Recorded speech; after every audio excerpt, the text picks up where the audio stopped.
You ever gone on a road trip with your kids? Well, we've got a way you can go on road trips with your kids and a way you can raise money for Feeding America. This morning I've got Nick. Nick, how are you this morning? Hey, good morning. Yeah, that's right. When you do a road trip in America, of course, road trips are America's big pastime. I always like to have a component which does something good for the community. You know, we take so much for granted, all these great roads and doing road trips in America. So Feeding America is the biggest network of food banks across America. And recently, Mini did Mini Takes the States, where people drove around 5,000 miles in total, one group starting in Orlando, one in Portland, and the culmination was raising 2 million meals for hungry American kids. Now, when I found out there was 12 million hungry American kids, to me, it was really important to do something, and why not do it while on that road trip? So in every city, we've gathered food, we help get donations for Feeding America. It's a kind of fun thing to do in America's pastime, which is the great summer family road trip. Now, we're going to check out your website. Well, so the website is minitakesthestates.com. You can there check out the route that we took. You can also find ways to donate to Feeding America.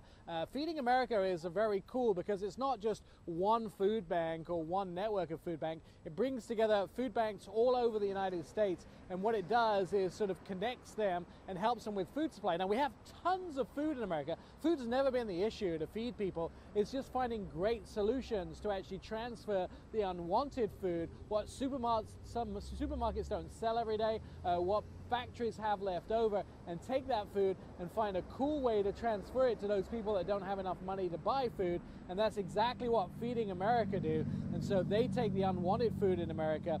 There are about 50 million Americans that don't get what they need to eat every year. 12 million of those are kids. And so Feeding America actually takes some of that unwanted food and uses their network of food banks, whether it be their own food banks or independent food banks, and shares that food out to everybody that needs it, and make sure that those food boxes go to those American families that need it. And why not do it as part of a fun road trip?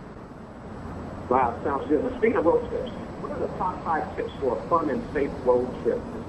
Now, I don't know about you, but the last time I changed a car tire was many years ago. So the first thing I always tell everybody is, check your spare tire. Do you have a jack? Do you have everything you need to change that spare tire? And that really goes to the whole health of the car too. You should never be putting your car on the road unless it's roadworthy and ready to go.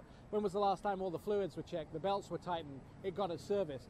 Don't get stuck in the middle of nowhere when you're on a road trip and have to pay somebody $250 to come out and change that tire because the spare tire wasn't ready, or it was flat, or it didn't have any tread on it, or you didn't have the jack or the right parts to actually change the tire. So car readiness is the number 1 on your list. Number 2 on your list is something that people don't think about very often, and that is your cell phone. Now, do you have an extra cell phone cable? What happens if the cell phone cable that you have breaks in the middle of the desert and you can't charge your phone? Important to have an extra cell phone cable, maybe a portable battery pack. Make sure you can charge it. Make sure your cell phone bill is paid.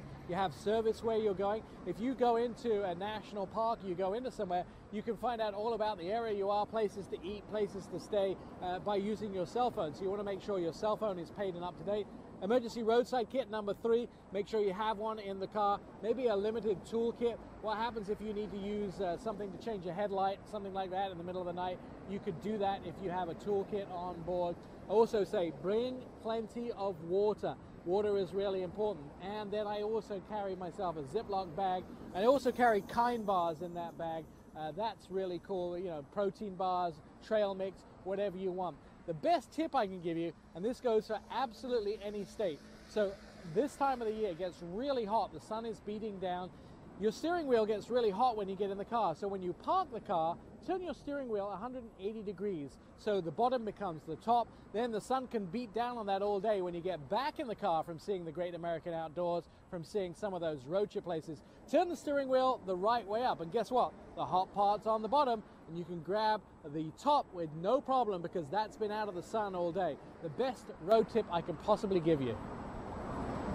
Nick, that's a mouthful.